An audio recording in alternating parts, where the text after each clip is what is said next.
Jake here for American Muscle, and today I'm taking a look at the adjustable rear toe camber arms with spherical bearings fitting 2015 to 2023 Mustangs. Whether you've already lowered your Mustang, are planning to do so in the future, or just want to improve your car's handling prowess, these adjustable camber arms are going to be right up your alley. They're going to allow for better adjustment so you can dial in your car's handling just the way you like it, and they'll do it for a fraction of the cost of some of the other options on the market. They'll allow for better adjustment so you can dial in your car's handling just the way you like it, and they'll do it for a super affordable price. Getting your alignment right is crucial to handling, especially with a heavier car like the S550 Mustang. Now, camber is especially important for this, as it can affect not only tire wear, but also how your car behaves in a corner. Now, if you're not familiar, camber is measured in degrees and refers to the angle of the wheels when you're looking at them dead on from either the front or rear of the car. Most cars from the factory are going to come pretty much 0 degrees of camber from the factory, so they're going to look pretty much like this, straight up and down. Now, negative camber means the wheels and tires are going to be angled in at the top, sort of like this, so in towards the center of the car, with positive camber being the opposite, so the tops of the wheels and tires are going to point out away from the center of the car. Now, a bit of positive camber is good if you're planning on weighing your car down, and 0 degrees of camber is great if you're just going in a straight line, but negative camber is best for handling, as when the car leans into a turn and the suspension loads up, more of the tire is going to come into contact with the road. But as with anything, you want camber in moderation, otherwise you're going to burn through tires, compromise your ride and handling as well. And that's where these guys come in. Now, especially if you've already gone ahead and lowered your car, you're likely going to have too much negative camber and need to correct it, and the stock links just aren't going to do it. Thankfully, these will. Now, as opposed to a set of fixed links like what you would find on the car from the factory, these are adjustable. So they allow for up to 3 degrees of adjustment here in either direction, so you have plenty of leeway to get things set up exactly the way you want it. You can dial in a bit more for an autocross or a track day, then you can dial it back towards 0 for hitting the drag strip or your daily commute. Now, you also get a set of spherical bushings up here, and these are going to be much more solid than factory rubber bushings.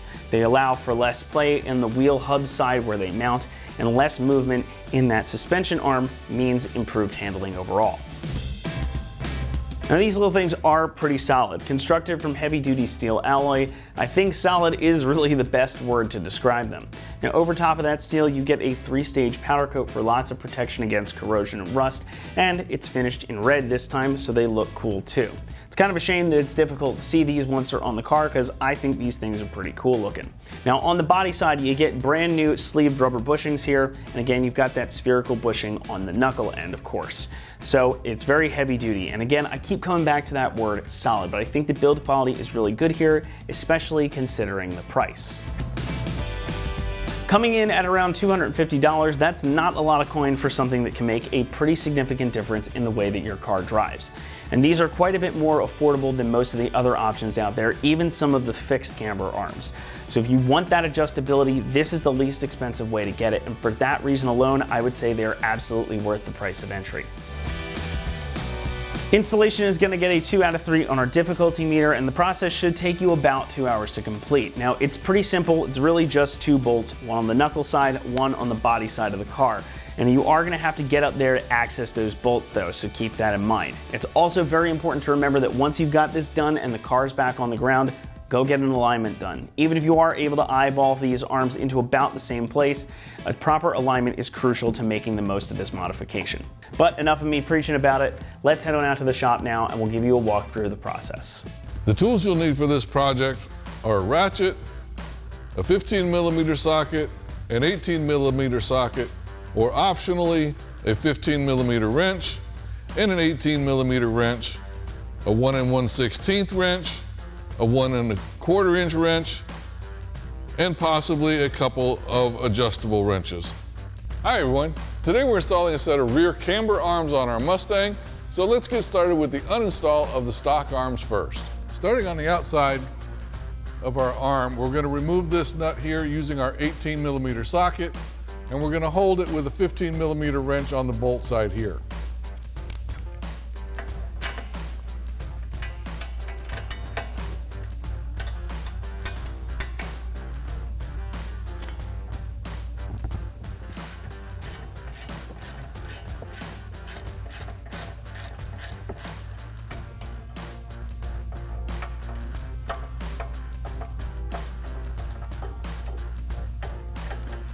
All right, once you've got the nut off of the bolt here, you can go ahead and use your 15 millimeter wrench or a 15 millimeter socket and just go ahead and remove this bolt. Now be aware that there will be some tension on this bolt when it releases, when it comes all the way out, so make sure that you keep your hands clear. And then you can go ahead and just slide the bolt out. Now we can go ahead and remove this inner nut here using our 18 millimeter wrench. Now you don't have to worry about the other side of it because it does have a locking tab on it, so the bolt will be held in place. So we just need to get a wrench on the nut.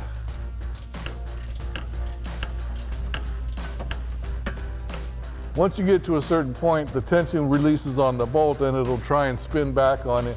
So if you just hold the locking tab down on the bolt, you can go ahead and finish taking the nut off. All right, once you get the nut off, then you can go ahead and just push the bolt on through.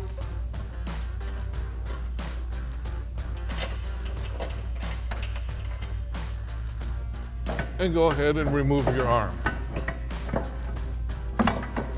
Now before we actually install our new camber arm, we need to make sure that it's set up the same way as the stock arm that we took off. And the reason for this is you're going to need to take it to an alignment shop to make sure that everything is set up properly to prevent any tire wear. Now depending on what you're trying to do, you know, if you're setting it up because you've lowered your vehicle, then you're going to want to go to basically a factory setup for your alignment. If you're going to be doing drag racing, then you may want to set it up for zero camber. If you're doing road racing, you want to maybe set it up for negative camber. That's all stuff that you can be determined after you get this installed and you take it to the alignment shop. So the best way to do this is a double adjustable arm. So you can adjust just the outer end, or you can adjust the inner end as well, depending on how much camber you need. Now, the one thing that you do want to remember though in this is you do not want to have any more than 20 millimeters of thread exposed on either side, whether it be the inside adjuster or the outside adjuster. So for our case, what we're going to do, we're just going to keep the inside adjuster all the way in, and then we're going to use one of the bolts from the install. We're just going to line up the one end, the non-adjustable end, put that in there, and then we'll line up the other side to match. So you want to make sure that, like I said, this is set up exactly or as close as possible to what the factory setting is. And the easiest way to do that is to adjust it and insert both bolts. As long as both bolts go through both of the arms, then you're set up pretty close. Then you can just tighten down the lock nut, and using a 1 1/16 wrench, go ahead and tighten that down. Now, once you've got that tightened down, now we can go ahead and install this on the vehicle.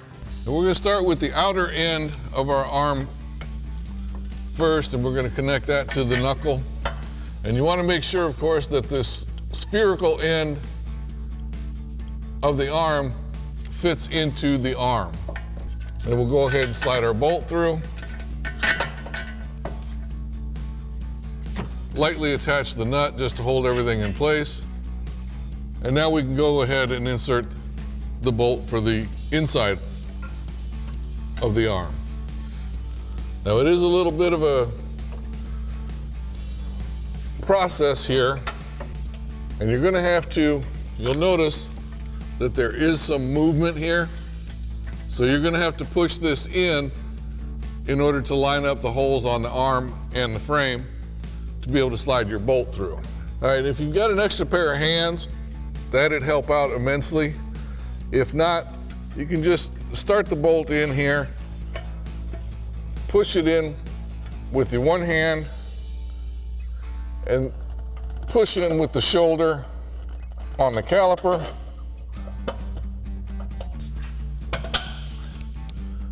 And that'll get it through. Then we go ahead and put our nuts on and tighten it down. Now we go ahead and put our nut on the inner bolt. And we'll tighten them down with our 15 and our 18 millimeter wrenches. Now that we've got our wrench on there, and like I said, if you've got a ratcheting wrench, it'll make your life a whole lot easier because it is a tight fit in there. So rather than having to keep taking your wrench on and off, once you've got it on with a ratchet wrench, you can leave it on there and just go ahead and tighten it up.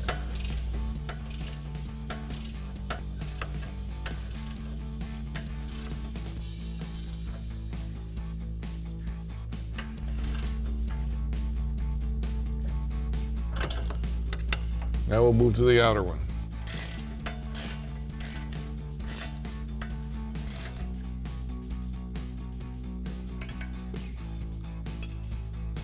And now you can repeat that whole process for the other side. And remember, once you get both sides done, torque everything down to factory recommended specifications and take it to an alignment shop as soon as possible to make sure everything is where it needs to be.